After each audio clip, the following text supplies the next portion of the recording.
A list of names for you. Gil Clancy, Custy Amato, Ray Arcel, and Angelo Dundee.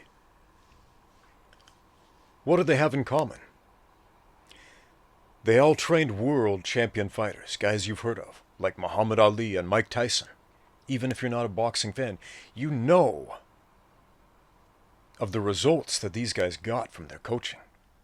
What you might not know is that none of these guys fought professionally. Now, please, make no mistake. I am not saying they were ignorant of the sport of boxing. Quite to the contrary. These men understood the sport that they coached in and out. Upside down, left side, right side. Most of them had at least amateur experience. Custy Amato, for example, had one amateur fight before he was severely injured and then unable to fulfill his dream of boxing professionally. But he understood the sport of boxing. He was a student of the game. I have a question today. Oh, by the way, this is Ramsey Dewey here in Shanghai, China. Welcome to another edition of Q&A with the Coach. And if you have questions, please leave them in the comments below or email me at ramseydewey@gmail.com. Today's question comes from our friend Gyro, who says, do you need to have professional fighting experience in a ring, a cage, or any other subcategory of a fighting platform in order to be a good martial arts instructor? The short answer, no, but. Now, the men I listed above are coaches. And a coach can include a martial arts instructor, a teacher, a motivator, a facilitator, a cornerman, a cutman. All of these things are part of the trade. But a coach is a fairly all-encompassing thing. All of these men were great coaches, not great competitors. There's an important difference. In the world of mixed martial arts, two names come to mind: Faraz Zahabi, Greg Jackson. Phenomenal MMA coaches who have coached world champions. Neither man has had a professional MMA fight. Please do not mistake that as anyone suggesting these men are ignorant of the sport of mixed martial arts. To the contrary. Now, what do these men not have in common with everybody else who might think, oh, hey, these guys didn't have any pro fights, I don't have any pro fights, therefore I can do what they do? Think about that for one moment. Shouldn't take long, because the answer is pretty obvious. They have experience that the others don't. Coaching and fighting, teaching and training are two radically different skill sets. Being able to fight at a very high level is a very different skill set from being able to teach and coach others to fight at a very high level. Perfect example, was it Sugar Ray Leonard or Sugar Ray Robinson? Man, I always get the Sugar Rays confused. Both phenomenal boxers. Both tremendous competitors. But one of those guys, I forget who, but one of them tried his hand at coaching after hanging up the gloves. And he wasn't any good at it. And this surprised people. But he was one of the greatest boxers of all time. Shouldn't he be one of the greatest coaches? Nah, it's not the same thing. Sugar Ray had logged all of those hours, training and honing and perfecting his craft of being a great competitor, a great boxer. But he hadn't logged the hours into coaching. When you've logged 0 hours into a skill set, you'll have virtually 0 skill at that skill set. Coaching, teaching, instructing, those are skill sets, and you have to earn them. There are a lot of arguments out there that there are natural-born fighters. No. There are natural-born athletes, people who are born with better athletic attributes than others, bigger skeletons, stronger muscles, etc. But if you want to experience consistent success beating trained fighters, You have to train how to fight. That's a skill set you have to earn. Coaching is no different. There are people with natural talents, natural charisma, and so on, but you still have to hone that craft. You have to log hundreds and thousands of hours to be any good as an instructor. If you read about Greg Jackson's background or listen to some interviews he's given and learn about the process that it took, he started out small and he expanded and he learned and he developed as he went along. That's how anybody does it. How about Faraz Zahabi? He was a kickboxer. I believe he competed professionally in kickboxing. He earned a Brazilian Jiu-Jitsu black belt. He coached fighters along the way and logged a ton of hours at his craft, and now he's one of the most well-respected coaches in the industry. That's how it's done. There are no shortcuts around that. And you might be thinking, well, I'm not talking about MMA or boxing or a combat sport. I just mean like martial arts. Okay. There are a lot of martial arts out there that have nothing to do with competition. Aikido, for example. Aikido is very much it's an idealistic, philosophical type of martial art where there's no competition. Where people put on their uniforms and they go to the dojo, they do the movements, they meditate on it, but they don't have competitions. And that's okay if you're straightforward and honest about what it is. Nothing wrong with that at all. So it wouldn't make sense to say in order to be a good Aikido instructor, you have to have Aikido competition. Clearly it doesn't work that way. But what about, say, Brazilian Jiu-Jitsu? Okay. BJJ is not MMA, for anybody confused about that. I know some people still are. Well, in Brazilian Jiu-Jitsu, you can earn a black belt without ever competing in the sport of Brazilian Jiu-Jitsu. You can. You can become a pretty good, even a phenomenal grappler without ever competing. You don't necessarily have to sign up for a IBJJF competition or a Naga competition or something like that in order to be a good grappler. Man, I've trained a ton of grapplers who were great, who just don't compete because they're not interested in it.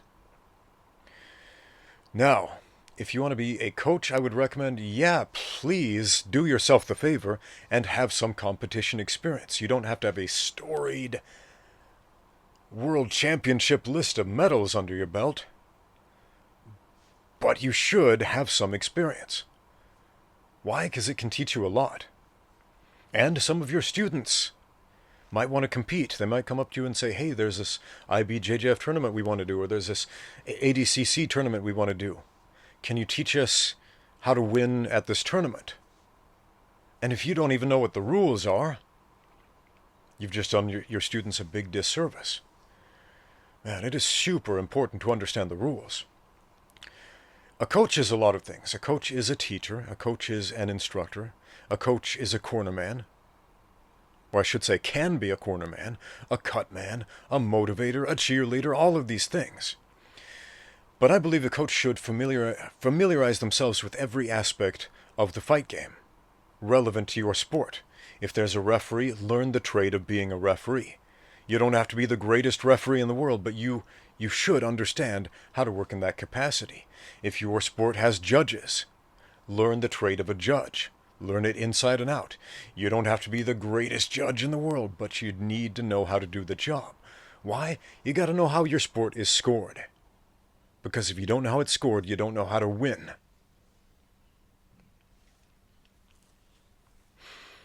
Jiu-Jitsu, for example. How are most Jiu-Jitsu matches won?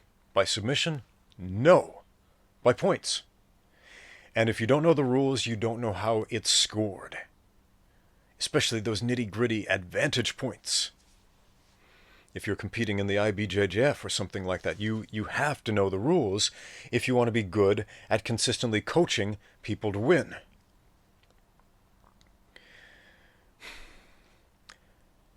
I won about half of my fights. I lost about half of my fights. I competed in the sports of mixed martial arts professionally: kickboxing, American kickboxing, K1 kickboxing, Muay Thai, Sanda, Chinese kickboxing.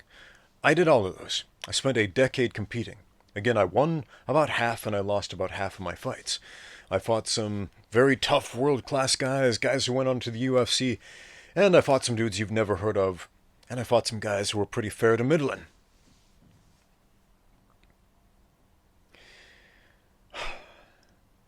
And if you were to look at my competition record, you might think, well, I don't know. It doesn't tell you anything about how good I am at coaching. If you were to look at the competition records of those that I have coached, it might open your eyes a little bit. You might think, well, most of this guy's fighters have won most of their fights, so perhaps he knows a thing or two about coaching. Clearly, coaching and fighting are two different skill sets.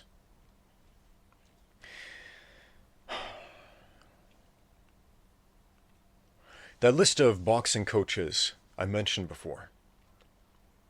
Cus D'Amato, for example, with only one amateur fight under his belt. And that wasn't by choice.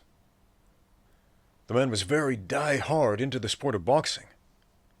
He was a student of the game. He loved boxing. But a serious injury prevented his professional career from ever happening. So what did he do? He invested that time into helping others to win fights. How many hours do you have to invest to be a good fighter? A lot. Hundreds and thousands of hours. A lot of people ask me, how do I get better at jiu-jitsu or boxing or kickboxing or MMA or whatever? Okay, here's a challenge for you. Get a notebook, a pen and paper, or pencil and paper, one of those notebooks. Something you have on your person at all times, especially in the gym, and every time you spend a live minute on the mat, log it. Log all of your sparring, all of your live goes, where you are at it against a live resisting human being who's fighting back. And log 100 hours of that. And if you've never done that, if you're asking yourself, have I spent 100 hours on the mat? Then you need to spend 100 hours on the mat. And that's just the starting point. That's the tip of the iceberg. And after you have logged 100 hours, make sure to write that down in the notebook. Because it's no good telling yourself, yeah, it feels like 100 hours. Because it's not. After you log about 10 honest hours, you might think, oh, this is so much. How am I ever going to get to 100? That's so much. But once you do log 100, man, you're going to be a completely different martial artist. You're going to be a completely different person. Your skill level will go from the floor to the ceiling. And then log 100 more, write it down. And then 100 more, write it down. 100 more till you get up to 1,000.